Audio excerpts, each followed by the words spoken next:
Active listening is one of the key skills that you'll learn from week one in improv. And to me, it's shifting that mindset of listening to respond into listening in an end of itself.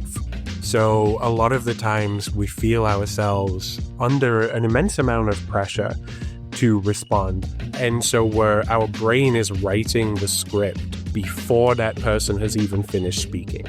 But in improv, that doesn't work because you're up there and you're co-creating something together. And I argue that that's the same in planning too. So when we're actively listening, the only goal I have when we're having a conversation is, do I understand what you're saying? In planning, like in improv, sometimes you don't know what's coming next. A tough question from an elected official, a tense public hearing, a very passionate fence permit applicant. Sound familiar? That's where Phil Green, AICP, says planners can borrow a page from the improv playbook. In this episode, Phil, a planner and a comedian, shows how active listening, confidence, and a little yes and can turn even the most challenging conversations into productive ones. I'm Meghan Stromberg, editor-in-chief of APA. Welcome to People Behind the Plans. Phil, I have to ask, what was your first love, improv or planning? I will tell you a story that I don't tell too many people, so don't share it around. I got into planning as a way to defer growing up and work on my comedy career. So I had been a teacher for a while, and for myriad reasons, I knew that wasn't a right fit. And I had been doing some stand-up, doing some improv, and I said, you know what's a great way to look like I'm working on a career while not actually doing very much? I'm going to go to grad school.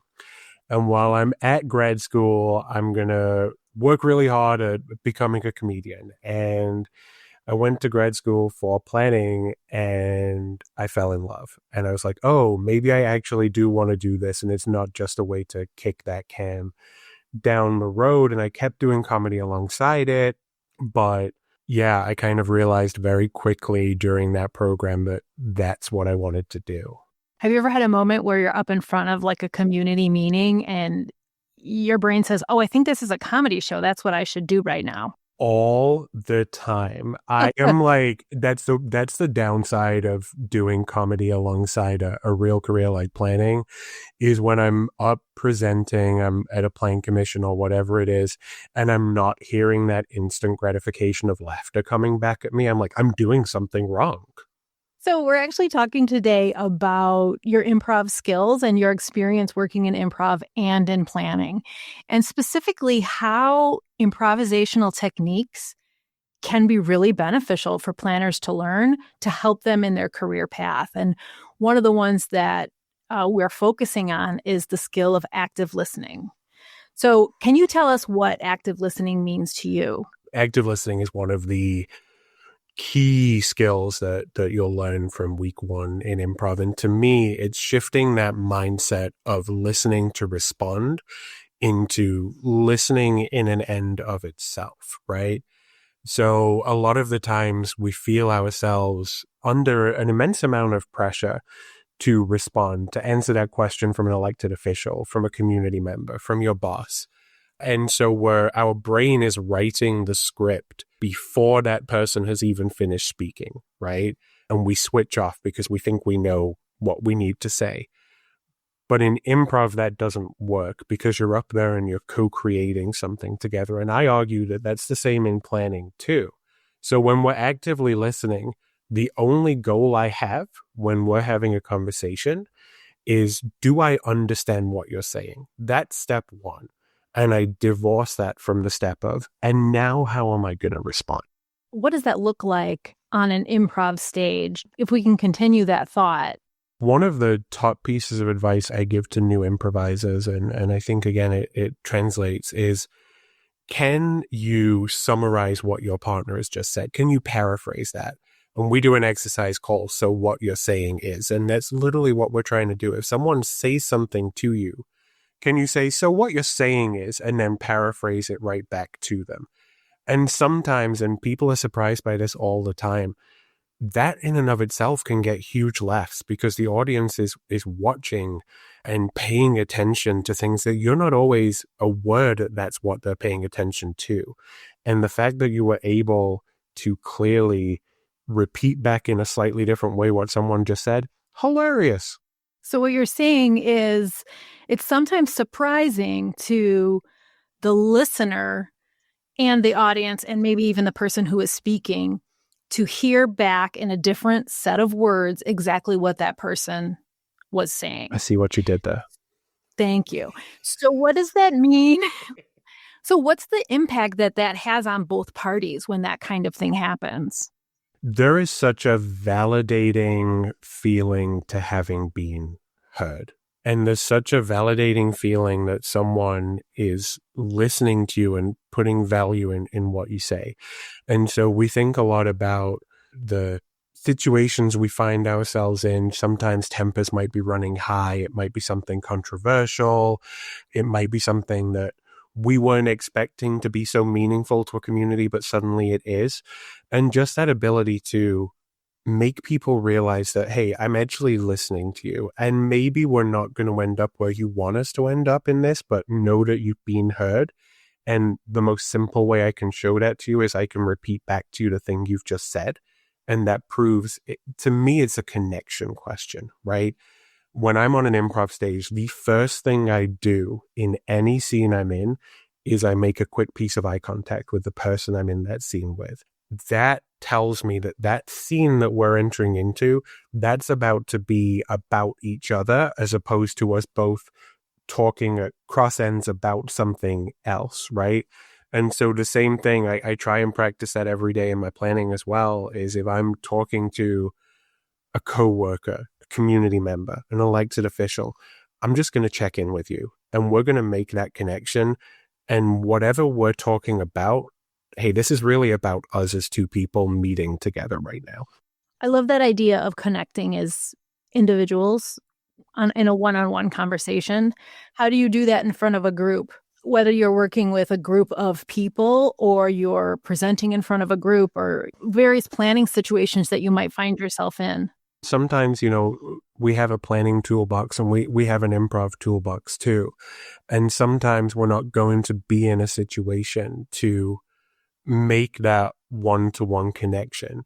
But if I'm at a public hearing and I've just heard myriad public testimony, maybe I'll start what I'm about to say with a quick summation of, hey, this is everything we just heard, right? And maybe we're not really going to be able to address everything that we've just heard, but let's go on record and make it very clear that we've listened to that thing, right? I liken that to when I'm on stage at an improv show. Every improv show starts with us asking the audience for a suggestion of something to base the scene off of. And that's just proving that we really are making this up in real time. And so people want to know that their suggestion, their input had an impact on the thing that they're about to see. I think the other thing where I think planners can really benefit from some of these improv skills and education is it's stage confidence too. It's having that confidence to take up space sometimes.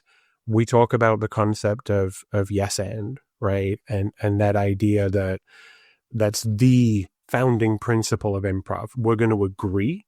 And that doesn't mean that we're in complete agreement. It just means that we're agreeing on the reality that we're both occupying right now. But then we also talk about end. And what that means is that willingness to make statements, to move things along, to bring something to the conversation. And I think there's a huge, huge benefit to having that confidence to make statements.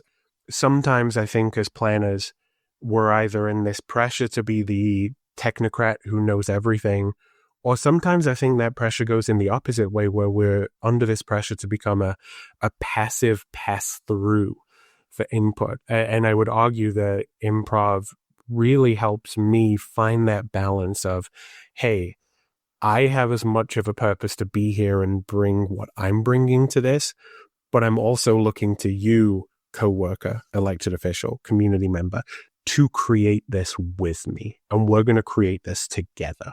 That's a really cool point. I'm really glad that you brought up sort of the confidence building that comes from practicing improv. You and I first met at the APA Illinois chapter state conference in 2022, and you led a workshop for attendees of the conference. And we played a couple of games, and I consider myself a pretty outgoing person, and I was nervous. I was kind of nervous. I didn't want to look silly or say the wrong thing or not be funny enough. And I found that it was surprisingly easy to go along with the game because all of us were in on it. 100%. That idea of being nervous or that fear, right? When I teach improv, which is something I do, I find that 99% of quote unquote it going wrong, it stems from fear. And fear is such a powerful motivator. And a lot of times we're conditioned to respond to fear by trying to control. And that leads to us speaking too much and panicking, and we dig a hole for ourselves, right? And what I think I've learned over the 10 plus years that I've been improvising is that if I feel like I'm going too slow down even more and just trust that I am not responsible for every single thing that happens, and get to that, again, that co-creation. One of my favorite thinkers in the improv space, his name's Kelly Leonard at the Second City. I have on a post-it note at my desk the phrase, bring a brick, not a building. What does that mean? It means that I just have to bring my piece, and my piece can just be myself. And if I bring my brick and you bring your brick, by the end of it, we're going to have a building. I don't have this innate pressure on myself to have every answer. The best idea is going to win, and we're going to be so much more open to discovering new things the more bricks we have from the more people. Who's bringing the setback requirements? That's going to be probably your planner one, who's Okay. going to be so focused on that zoning code and that fence permit. And that's an important brick because I'm probably going to forget those. You mentioned a planner who might be approving something like a fence permit, right? So planners do all sorts of jobs, from being in the public sector to the private sector to small jurisdiction, all sorts of things. And as we've been talking, probably listeners are hearing how in a community engagement situation, this kind of thinking and listening is really beneficial. Can you think of other examples, maybe some sort of everyday planner examples where these skills really pay off? I've been that planner processing fence permits, right? We all have at some point. And I think, again, when I'm coaching improv, one of my rules of a good improv scene is that the characters we're about to see on stage, the comedy we're about to see, that should be the most important day in those characters' life. Because otherwise, why, as a performer, are you choosing to show that to me? This should be the day that they fall in love. This should be the day that they finally drum up the courage to audition for America's Got Talent, whatever it might be in this fictional setting, right? I think that's true in planning too. If I'm processing a fence permit, that might be the 100th fence permit I've processed that day. But it's that homeowner's first fence permit, and only fence permit that they're working on. This is the most important fence permit in their lives.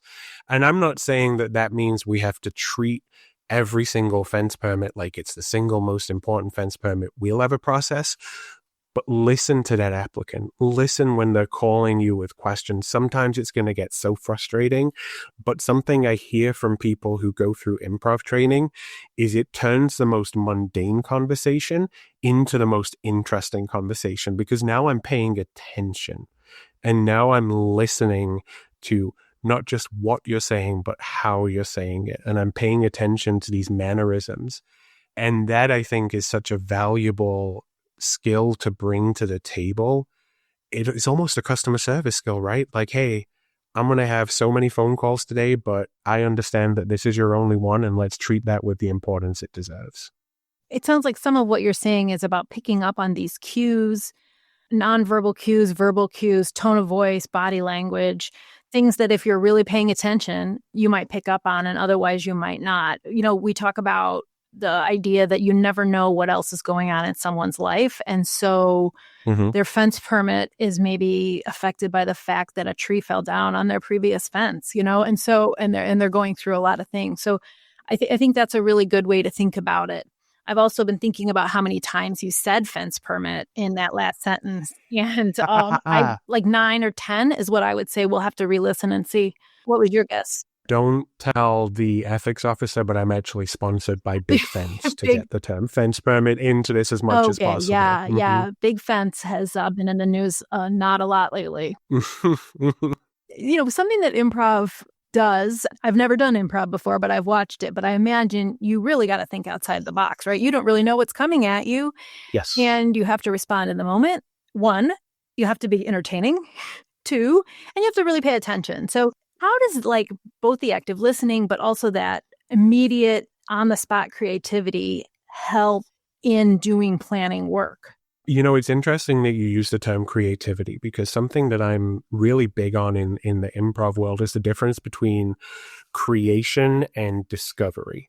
And I think of creation as a very internal process of I'm thinking, what could be funny right now?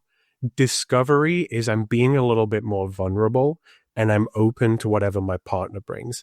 And if they are trying to make me look good and I'm trying to make them look good, we're going to have a much better scene 10 out of 10 times than if we're both in our own heads. And I think of that in the planning sphere, we're asked constantly, I think you said it during this conversation, to do so many different jobs and wear so many different hats and be the expert in things we might not be the expert in.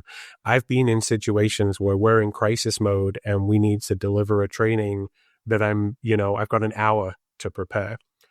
And so what do I bring with the improv mindset? I bring the idea that it's not all on me. We're gonna discover this together, because I'm gonna turn up to this training with my brick, the knowledge I have about this thing, but I'm relying just as much on the attendees to bring me their questions and to respond to what I'm giving them, so that in that moment I'm discovering, oh, this preconceived notion I had of what was important, it might not actually be as important as I thought it was. Let's discover this together and let's pull on this thread and see what comes of it. So we talked about the yes and we talked about, which is you said, this foundation of improv, and really kind of the foundation for talking with someone that you want to connect with, right? Yes, 100%. Like you said, you're sharing the same reality. How does that come into play, or how do other techniques come into play in a really kind of controversial situation, or it's fraught with tension, whether that be particularly political tension or just general disagreement, or, say we have one of those communities and unfortunately we have a lot of them that have been sort of planned on for a number of years, right? Yeah. How do you approach situations like that, and how do some of your skills help? I love this question. I've done trainings. I've partnered with other folks to provide trainings to planners in this space. One of the tools that is, to me, the most valuable in both improv and planning, the improv term for it is framing. I think planning, it's akin to bridging, but sometimes people aren't actively listening to themselves when they speak, right? And I'm an immigrant to the US. I'm not originally from here. I didn't pick up on that. Yeah, the accent, you can hear that I have the U's in my words, right? But, I did a lot of work during the 2020 census, working with different population groups. And sometimes people say something that maybe they don't quite realize is actually raising that tension and is actually kind of escalating that a little bit. And I think something that I love to go to in my toolbox for de-escalation is this idea of framing. And that's literally just verbally drawing a frame around that thing they've just said. Hey, what I just heard you say was this. Is that really what you wanted to say in this moment? And in improv, that gives us 2 paths to go down. Either, yes, we're saying something really silly and that's the silly thing we want the scene to be about, or no, actually, I see that I don't want to play with that. And I think that works in real life and planning too. I found that when I need to de-escalate a situation like that, and I just put it out there hey, when you say this, here is what I'm hearing. Yeah, sometimes you're going to find people who do just want to say the terrible thing. But when you hold that mirror up to folks and you say, hey, is this really what we want to talk about right now? That gives them that exit ramp that will really help to de-escalate those situations. Yeah, I can see how that would work. I'm gonna write this down and use it can use that one too, because another skill that I think is really important that's related to active listening is self-awareness. Some people have it. Of course, it's a skill that you can grow. And when you do something like you've just described, you're actually also giving that person a chance to practice a little self-awareness. And Mm-hmm. it's somewhat not, hopefully, you can check your tone when you frame it, but hopefully you're giving them a chance to sort of like, oh, whoa, did I just say that? Or if I said it on purpose, is it really worth it right now? Is that the hill I'm going to die on when I'm trying to get a fence permit?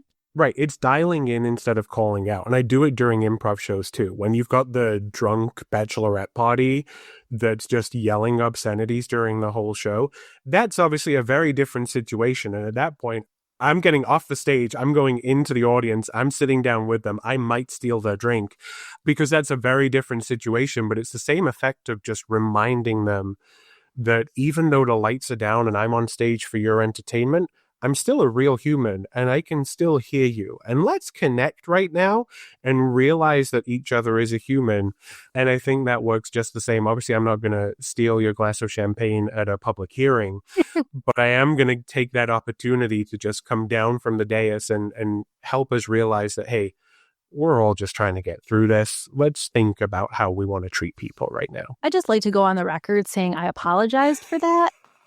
Yes, and you are still banned from the club no matter how many times you apologize. You just said something, step down from the dais. And that's another potential idea we could play with is get on the same level.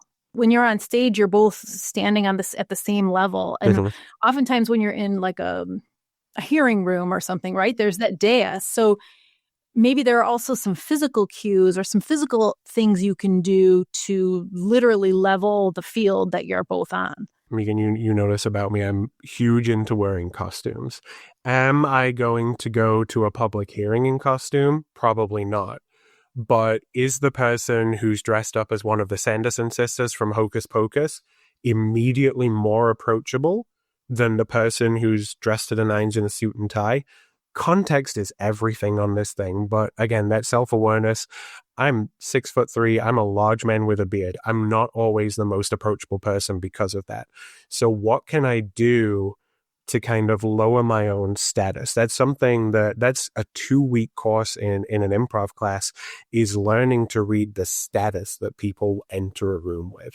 Is someone walking in at a 10 looking down their nose at everyone, or is someone walking in at a 1, can't make eye contact, eyes focused on the ground? And you learn to pay attention to that because there's opportunity for comedy in that, right? That kind of clash of cultures.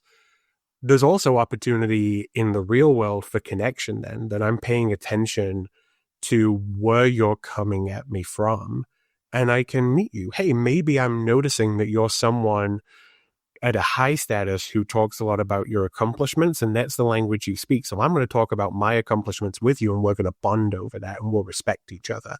Maybe you're someone very anxious about coming into this space, so I'm going to lower myself. Maybe you're a child, and I'm going to physically get down to your eye level and make that eye contact with you.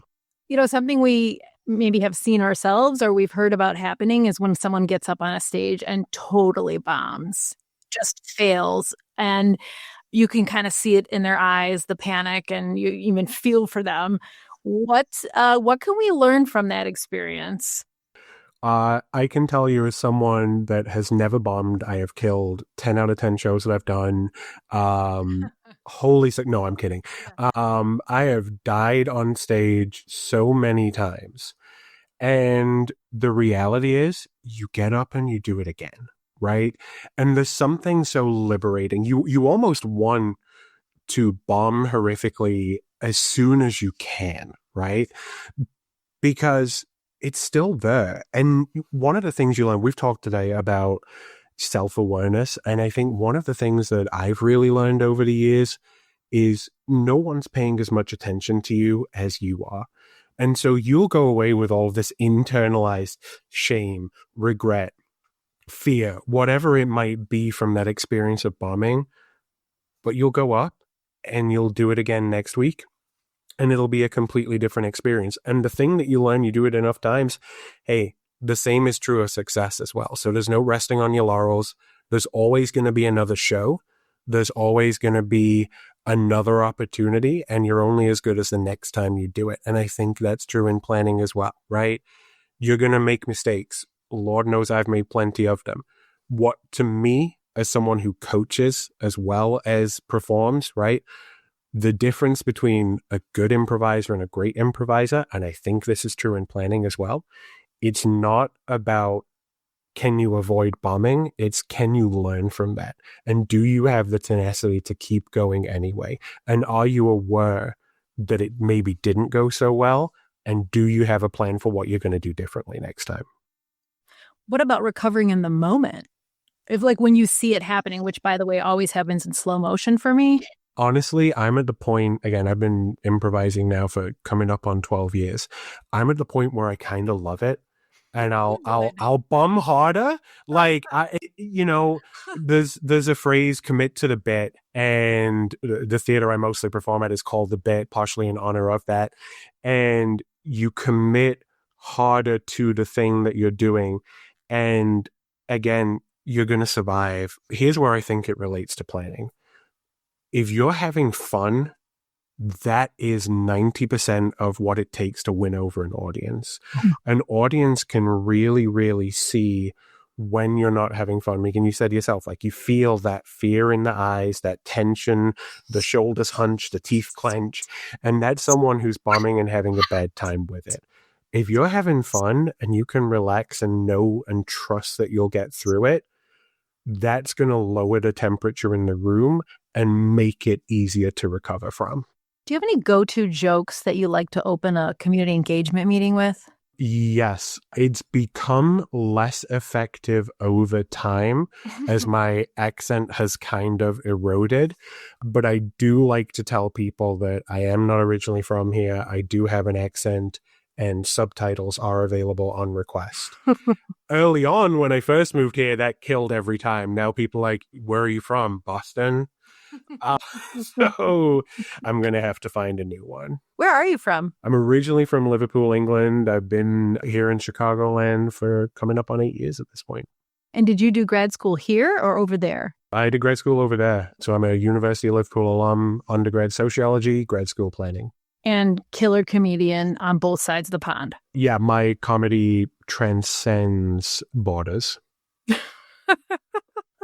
So have you ever taught improv to planners? Well, I know you have because I was in one of your workshops. Yes. I have. It's something that I've offered at state conferences. It's something that I've worked with a few groups. One of my favorites was a group, women's interest group in engineering, where we really kind of dialed in that concept of making statements instead of asking questions and taking up some space with that confidence, right? One of my biggest takeaways is I get people come up to me after these sessions and these workshops I do.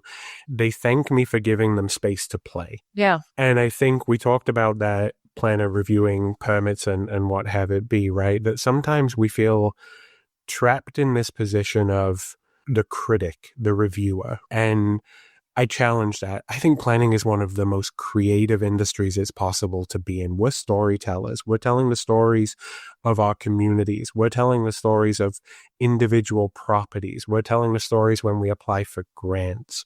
And improv at its heart is a storytelling medium.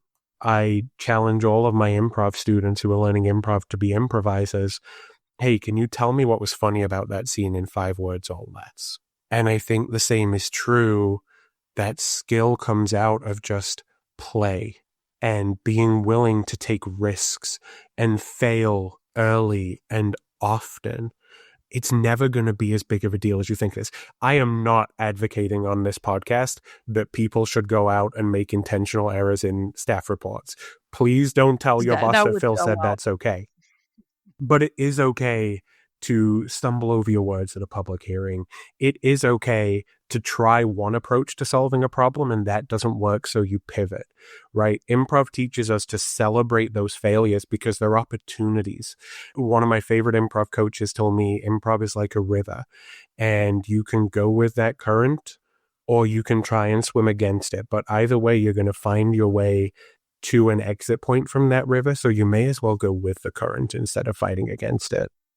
One of the things I'm hearing as a possibility, or my brain is that I'm thinking about as you're talking, is practicing some of these skills with your own team, whether you're a leader of the team or if you're a leader, you're also a member, regardless of what your role is, I can see how what we think of as failing small and failing fast or stumbling over your words and collecting yourself, one can really show authenticity. If you trust them enough to be a little bit vulnerable in front of them, which is what you're doing with a fellow improvisational partner, then you are probably a trustworthy person, but also you're just building that as a team. Is that something that comes into play? Or am I totally off base? No, you're absolutely right. Vulnerability is key to improv. And I guess, if I had an action item, if you are someone in that leadership situation or you're not, go take an improv class. Cities across America have scenes. I'm so lucky to be so close to Chicago. That's the home of improv, but everywhere has somewhere. And if it doesn't, there are books, there are podcasts, there are videos. Like I'm happy to be a resource to anyone with questions of where do I find this to get started. It doesn't have to be all the planners are going to go and take an acting class now. But do I think there's opportunity in the workplace to build some active listening skills? 100% there is. To me, there is nothing more freeing and fulfilling than knowing that you have the space to be your fully authentic self in the workplace. I love that you've said that. It's something very much in the news right now. On the one hand, there's a greater acceptance of this idea of bringing your whole self to work, but it's also for a lot of people kind of a scary time to do that, or at least an uncertain time to do that. Any thoughts on where we are right now when it comes to that? An improv class is probably not going to change the political reality that a lot of folks face when it comes to authenticity. At that point, I think it's more of a personal journey along that confidence building route and understanding that there are going to be policy level decisions that are going to make it very hard for some folks to be their authentic selves in the workplace. But can you still let your personality shine? Can you still find those opportunities to relate to people that we may seem like we fundamentally disagree with on a lot of levels? Absolutely. A lot of times I'm in situations with people who they'll approach it and assume that we're coming at it from two completely different places. And I'm thinking specifically here of those folks that we all know who, I work in local government, and there's folks with a natural, well-earned distrust of government, right? And I find that 9 times out of 10, if I'm really listening to what those concerns are, we're probably in agreement on more things than we're not in agreement on. I think you're probably right. Just this idea, too, among people as a species, we have so much more in common than we do from our visible or political or whatever our differences are. 99.9% of us is exactly the same. I have kind of a last question, and I'm wondering, where have you had a more difficult audience? Has it been up on stage or in some sort of planning situation? I'm usually less concerned about an improv show ending in a lawsuit than I am a public hearing. Right. I'll say that much for sure. It's all very interesting because what I find is the nerves don't go away. People will see a very confident speaker. They'll see a confident improviser up there taking risks. But I'll tell you, it's powered by nerves. The difference is you learn to harness that energy as opposed to letting it be preventative. Improv is whatever I say it is in that moment. Planning, there's probably a commissioner that's still expecting an answer from me somewhere out there. So planning is always going to be harder because it has real world consequences. And also there's typically not an open bar at a public hearing like there is at an improv show. Talk about out of the box thinking, though. Can we do something about this? Planners that are listening to this, if you have that, please let me know. I will come and work for you. Yeah, or we'll just come to the meetings and participate. We'll just call it participating. Yes. Active participation. Yes. Phil, this has been such a great conversation, and I'm still thinking about that session that you did at the Illinois conference. It stuck with me. Hopefully you'll do another one. I know that conference is coming up in the fall.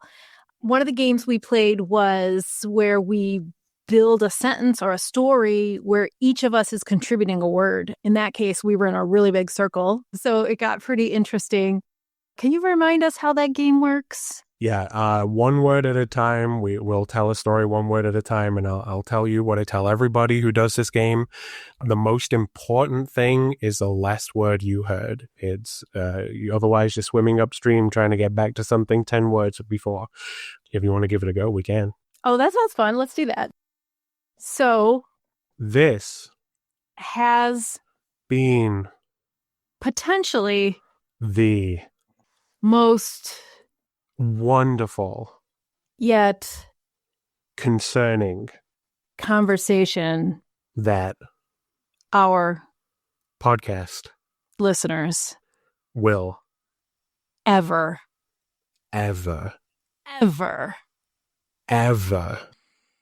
hear in this week. Bravo. Thanks, Megan.